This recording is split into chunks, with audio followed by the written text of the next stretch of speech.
எப்படி என்றால் காந்தாரி தேசத்தை தங்கண்டா குட்டி கலவா செய்ய வந்த சிங்கண்டா. எப்படி என்றால் காந்தாரி தேசத்தில்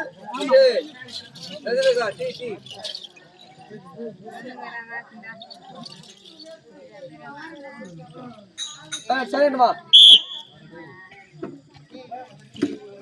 நாங்களா பிறந்தது 103 பேர் ஆண்கள், ஒரே ஒரு பெண்மணி அண்ணவர் பேர காந்தாரி. என்னுடைய தங்கைக்கு திருமணமானது திருதராட்டி மகாராஜனை கொடுத்து திருமணம் செய்து வைத்தோம்.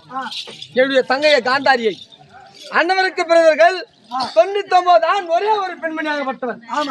அண்ணவள் பேர திருச்சடை சிந்து தேசத்தை ஆளக்கூடிய சைந்தனை கொடுத்து திருமணம் செய்து வைத்தார். ஆனால் இரண்டோரும் வேட்டையாடுவதோ வழக்கம்.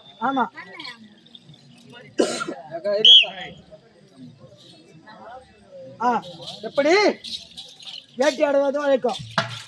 ஆனால் வேட்டைக்கு போகும்போது தாய் பாதத்தை பணங்கி விட்டு தான் நாங்க போவோம். இன்று நாள் தினத்துல தாய் பாதத்தை பணங்காம வந்து விட்டோம். என்னுடைய கடகோட்டு தம்பியா கலகக்கூடிய மண்டோதரா வரவேற்றை. மண்டோதரா, இன்று நாளையில தாய் பாதத்தை வணங்காமல் வனத்துக்கு வந்து விட்டோம். நீ வேகமுடன் சென்று தாய் பாதத்தை வணங்கி விட்டு காடுவா என்று தெரிவித்தேன். அண்ணவன் ஓடினான். ஓடும் தருணத்திலே காடு எப்ப பிறந்ததோ அப்ப பிறந்த ஆலாவிருட்சமாகப்பட்டது. பெருத்ததோ ஒரு ஆலாவிருட்சம். அண்ணவன் ஓடு தருணத்திலே அண்ணவன் சிந்த விரல் போட்டு அப்படியே சாய்ந்து விட்டது. அண்ணவன் அதை கவனிக்கவில்லை. ஓடினான், தாய் பாதத்தை வணங்கினான், உணவெடுக்க வந்தான். வேட்டைகள் முடித்தோ சாரவாக முடித்து திரும்ப வீடு திரும்ப நேரத்திலே பார்த்தான் துரியன். யார்? என்னுடைய தங்கை பெற்ற பிள்ளை,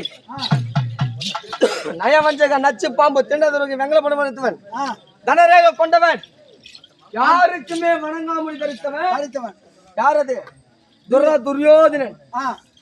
மாமா, வேட்டைக்கு வரும்போது இந்த பெருத்ததோ ஆலவிருட்சம் நலமாக இருந்தது, காற்று அடிக்கவில்லை.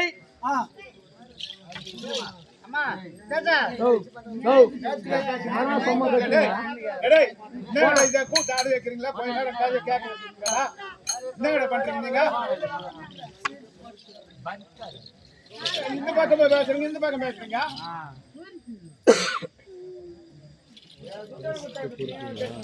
காற்றடிக்கவில்லை, மழை பெய்யவில்லை.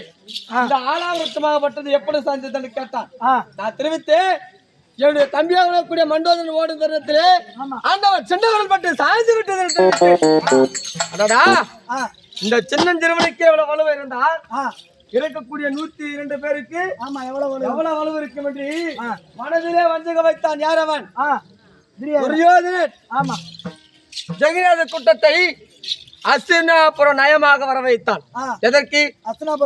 தன்னுடைய மகனாக விளங்கக்கூடிய இளையகுல மைந்தனுக்கு பூணூல் கல்யாணம் என்று. பூணூல் கல்யாணம் என்றால் காதலிவியா, காது குத்துறத வர வைத்தான். 103 பேருக்கு 103 அறை கட்டினான். அந்த அறைக்குள்ள எங்களை சிறைபிடித்தார். ஒரு நாளைக்கு ஒரு கொட்டாங்காட்சி கூவை பிரவேசித்தார். யாரும் ஆளவில்லை. அந்த கொட்டாங்காட்சி கூவிலே ஆயாக்கு உப்பு அள்ளி போட்டார். என்னுடைய தம்பிமார்கள் அனைவரும் பொசித்தார்கள். அண்ணா, தண்ணீர் தண்ணீர் தண்ணீர். நான் ஒருவன் மட்டும் பொசிக்கவில்லை. உதட்டில் உறவாடி மனதிலே வஞ்சக வைத்திருக்கின்றேன். அண்ணவனை கரு வரைக்க வேண்டும் என்று யாரை பார்த்தேன். என்னால் அண்ணன் வெல்ல முடியாது. அண்ணனத்தில் நயமாக ஒட்டிக்கொண்டு அண்ணவனை எப்படியாவது நான் பழி வாங்க வேண்டும் என்று மனதிலே நான் நினைத்தேன். யாரை வைத்தால் பக வேண்டும் என்று யோசித்தேன். இருக்கின்றார்கள். யார் தெரியுமா? அந்த பண்டவார அல்ல பக மூடித்து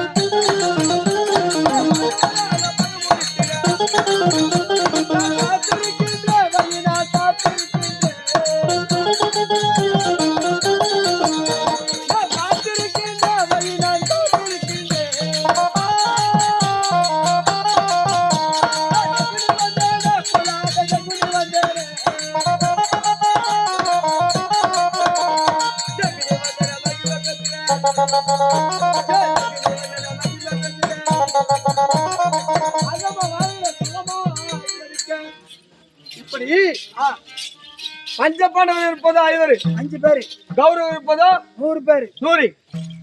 பஞ்சபாண்டவருக்கும் கௌரவருக்கும் பகையாளி சண்டை நான் தான் வைத்தேன்.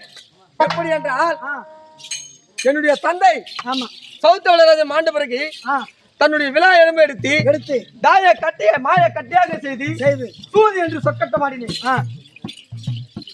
எப்படி என்றால் துரியன் மனதிலே என்ன நினைக்கின்றானோ அதுதான் வீழும்.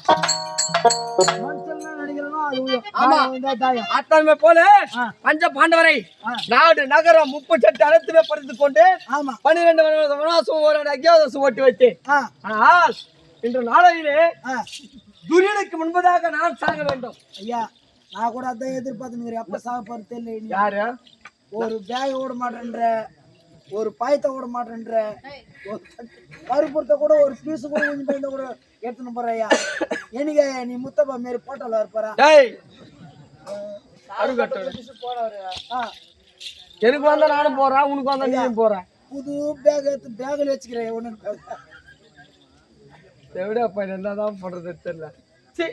யாரை எடுத்துட்டு பண்ணு கழித்து கூட அம்மோனு. ஆனால் மகா துரியனுக்கு முன்பதாக நான் சாக வேண்டும். எப்படி என்றால் நான் முன்பதாக செத்து நான் கொல்லநரி அவதாரம் எடுத்து அண்ணவன் சாகும் போது அண்ணவன் உடல் அப்படி பிடிங்க, அப்படியே ஒரு துணியாவது பிடிங்கி தின்றால்தான் எனக்கு அண்ணவன் மீது கோபம் தீரும். ஆனா இன்று நான் தினத்திலே அழைத்தது யார்? உன்னுடைய மைத்துனார்களும் கூடிய அப்படியே கட்ட போகலாம்.